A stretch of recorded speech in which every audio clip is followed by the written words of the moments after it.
Hello friends, स्वागत है आपका आपके अपने YouTube channel S Kumar gardening में। इस चैनल पे आपको फ्रूट, फ्लावर और वेजिटेबल्स की ग्रो केयर एंड ग्राफ्टिंग के अपडेट लगभग रोज़ाना मिलते हैं। तो वीडियो यदि पसंद आए तो लाइक करिए, चैनल को ज़्यादा से ज़्यादा सब्सक्राइब करिए ताकि अपडेट रहें गार्डनिंग और बागवानी की नई नई जानकारियों के साथ। तो आज मैं आपके साथ अपने रोज़ प्लांट का अपडेट शेयर कर रहा हूँ और किस तरह की देखभाल आप रोज़ प्लांट की करेंगे कि आपको आपके प्लांट से इसी तरह के ढेरों ढेर फ्लावर विंटर के सीज़न में मिले। तो विंटर के सीज़न में आपको आपके प्लांट से ढेरों फ्लावरिंग के लिए कुछ खास केयर, कुछ खास देखभाल अपने गुलाब के पौधों की करनी होती है।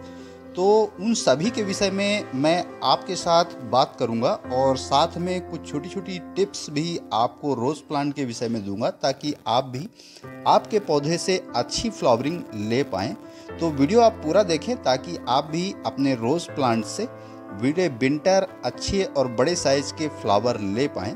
तो ये जो प्लांट आप देख रहे हैं ये देसी वैरायटी के रोज़ प्लांट हैं। कुछ हाइब्रिड प्लांट भी है, मैं उनको भी आपको दिखाऊंगा और कुछ ग्राफ्टिंग भी मैंने अपने रोज़ प्लांट पे की है, उनको भी इसी वीडियो में मैं आपको दिखाऊंगा। तो वीडियो जैसा कि मैंने कहा कि पूरा देखें ताकि जानकारियां जो भी मैं आपके साथ शेयर कर रहा हूं वो आप अच्छे से समझ पाएँ। तो देखिए, इस तरह के जब फ्लावर आपके प्लांट पे सूख के मुरझा जाते हैं तो आपको अपनी उस ब्रांच को जब फ्लावरिंग कर चुकती है तो एक ख़ास जगह से आपको कट करना रहता है। तो देखिए, आप बहुत सी ब्रांचेस आपके पौधे से इस तरह से निकलती हुई आपको दिखेंगी, मगर आपको मोटी जगह से जो ब्रांच जहाँ पे आपकी वो ब्रांच सबसे ज़्यादा मोटी हो वहाँ से आपको उसे प्रून करना है। प्रूनिंग का मतलब साफ्ट प्रून करना है।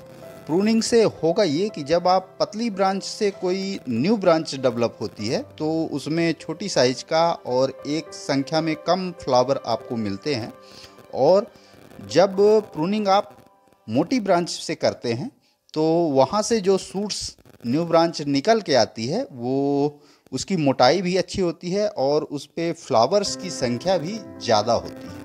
तो इस चीज़ का आपको ध्यान रखना है कि जब भी आपका पौधा फ्लावरिंग ख़त्म कर दे वो ब्रांच, तो आपको उसे नीचे से कट करना है, 1 से 2 पत्तियां नीचे से छोड़ के। यानी आपकी वो ब्रांच के साइज पर निर्भर करता है कि आप उसे प्रूनिंग कहाँ से करेंगे।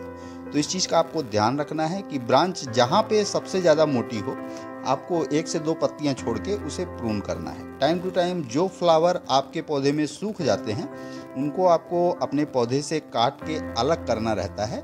ऐसा करने से प्लांट की एनर्जी वेस्ट नहीं होती, क्योंकि उसमें सीड पॉट बनने लगते हैं और प्लांट की एनर्जी फालतू बर्बाद होती है। तो प्रूनिंग के विषय में जैसा कि मैंने बताया, तो विंटर जब स्टार्ट होता है तो उस समय हमें अपने रोज़ प्लांट की हार्ड प्रूनिंग या सॉफ्ट प्रूनिंग करनी होती है। ऐसा करने से हमारे पौधे में बेसियल सूट डेवलप होते हैं और वे सूट्स आगे चल के अच्छी तरह से ग्रोथ करते हैं और उनसे हमें मल्टीपल फ्लावरिंग मिलती है। तो यदि आपके प्लांट ज़्यादा डेवलप हैं, बड़े साइज के हैं या ज़मीन पे आपने लगाए हैं तो उन पे मोटी मोटी ब्रांचेस होगी, तो आप उनकी सॉफ्ट प्रूनिंग भी कर सकते हैं। पॉट में लगे पौधों की हार्ड प्रूनिंग करना ज़्यादा बेहतर होता है विंटर स्टार्ट होने के पहले। तो देखिए, जैसे कि ये रोज़ प्लांट हैं, इनकी फ्लावरिंग देसी वैरायटी के हैं पौधे ये, तो इनकी फ्लावरिंग पहले ही समाप्त हो चुकी थी तो मैंने इनको हार्ड प्रून कर दिया है। और कुछ हाइब्रिड रोज़ भी मैं आपको दिखाऊंगा, क्योंकि उनमें अभी तक फ्लावरिंग थी इसलिए मैंने इनको प्रून नहीं किया था, और जैसे ही फ्लावरिंग हुई इनके प्रून किए हुए लगभग 25 दिन हो चुका है और अब यह पौधे धीरे धीरे फिर से अच्छी ग्रोथ कर रहे हैं। तो देखिए, ये इंग्लिश रोज़ का प्लांट है, ये टाइगर या वेरीगेटेड रोज़ प्लांट है। इस पे जैसा कि आप देख रहे हैं इस तरह का फ्लावर आता है वेरीगेटेड।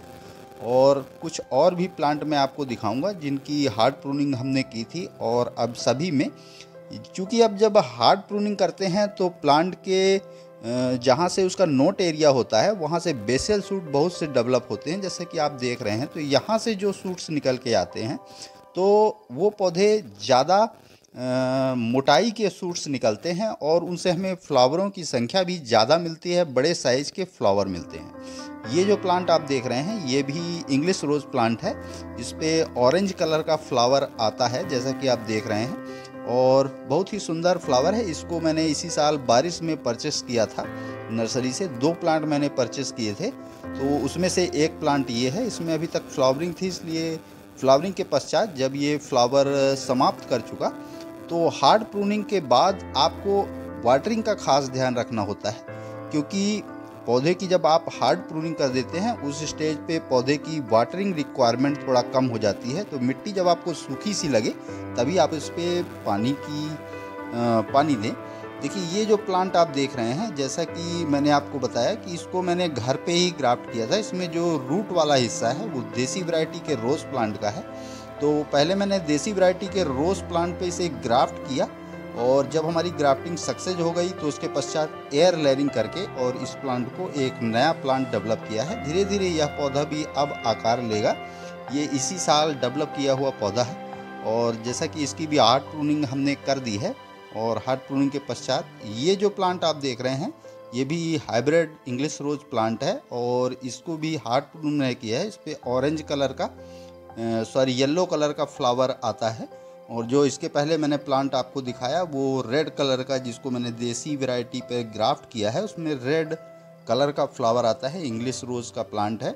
और इन सभी पे टाइम टू टाइम मैं जैसे कि अभी कुछ जब मैंने प्रूनिंग की थी उस समय मैंने इनको पोटाश और बोन मील और टाइम टू टाइम मैं लिक्विड फर्टिलाइज़र में आपके बनाना पील फर्टिलाइज़र और पोटाश वगैरह देता रहता हूँ। तो यदि आप इसकी पूरी जानकारी लेना चाहते हैं तो आप कमेंट बॉक्स में कमेंट कर सकते हैं। पूरी इन्फॉर्मेशन आपको टाइम टू टाइम मिलती रहेगी। तो देखिए ये जो प्लांट हैं ये सभी देसी वैरायटी के रोज़ प्लांट पे ग्राफ्ट हाइब्रिड रोज़ प्लांट हैं, और इनको इसी साल मैंने बारिश के मौसम में जब हम जो हाइब्रिड रोज़ की ब्रांचेस प्रून करते हैं उन्हीं प्रूनिंग की हुई ब्रांचेस से डेवलप किया है। पहले मैंने इनकी ग्राफ्टिंग की, और ग्राफ्टिंग के पश्चात एयर लेयरिंग करके और नए पौधे डेवलप किए।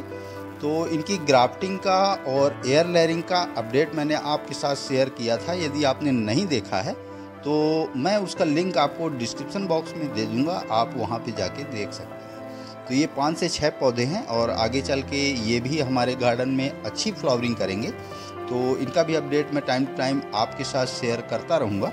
और किसी भी तरह की क्वेरी के लिए जैसा कि मैंने कहा आप कमेंट कर सकते हैं, उसका जवाब आपको जल्दी से जल्दी मैं देने की कोशिश करूँगा।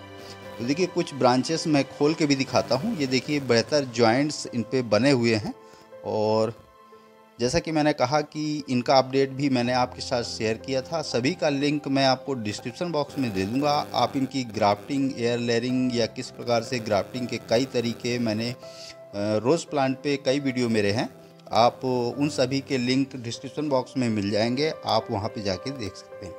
तो देखिए ये ग्राफ्टिंग हमारी सभी सक्सेस हैं, और आगे चल के हमारे गार्डन में ये पौधे अच्छी फ्लावरिंग करेंगे। तो और किसी तरह की इन्फॉर्मेशन फर्टिलाइज़र के विषय में, जैसा कि मैंने कहा कि मैं इनको ओनियन पील फर्टिलाइज़र, बनाना पील फर्टिलाइज़र, और यदि केमिकल में बात करें तो थोड़ी सी मात्रा में पोटाश का उपयोग टाइम टू टाइम करता रहता हूँ। गोबर खाद रोज़ प्लांट के लिए बेहतर फर्टिलाइज़र है, आप उसका उपयोग अपने रोज़ प्लांट में टाइम टू टाइम करें। गार्डनिंग आप करते हैं तो थोड़ा थोड़ा आइडिया आपको भी है। किसी तरह की समस्या के लिए या किसी तरह के प्रश्न के लिए आप मुझे कमेंट कर सकते हैं। तो देखिए ये पौधा जैसे कि मैंने बताया कि अलग किया गया है, तो इसको भी ये जो प्लांट आप देख रहे हैं ये हाइब्रिड रोज़ है और देसी वैरायटी के रोज़ प्लांट पे ग्राफ्ट है। ये देखिए इसका ग्राफ्टिंग पोर्शन है, और अब यह पूरी तरह से अच्छा जुड़ गया है। अब हम इसकी एयर लेयरिंग कर सकते हैं और एक नया प्लांट डेवलप कर सकते हैं इससे। देखिए, तो आशा करता हूँ रोज़ प्लांट के विषय में दी गई यह छोटी छोटी सी जानकारियाँ आपको ज़रूर पसंद आई होंगी। पसंद आई तो लाइक करिए, कमेंट करिए, अपने गार्डनिंग लविंग दोस्तों के साथ शेयर करिए। चैनल पे यदि पहली बार आए हैं तो प्लीज़ चैनल को सब्सक्राइब जरूर करिए। बेल यानी घंटी के बटन को ऑल पे प्रेस करिए, ताकि बागवानी व गार्डनिंग से रिलेटेड ऐसी ही रोचक व जानकारीप्रद वीडियो का नोटिफिकेशन आपको समय समय पर मिलता रहे। तो अभी के लिए फ़िलहाल इतना ही। वीडियो में अभी तक बने रहने के लिए बहुत बहुत धन्यवाद। Thank you.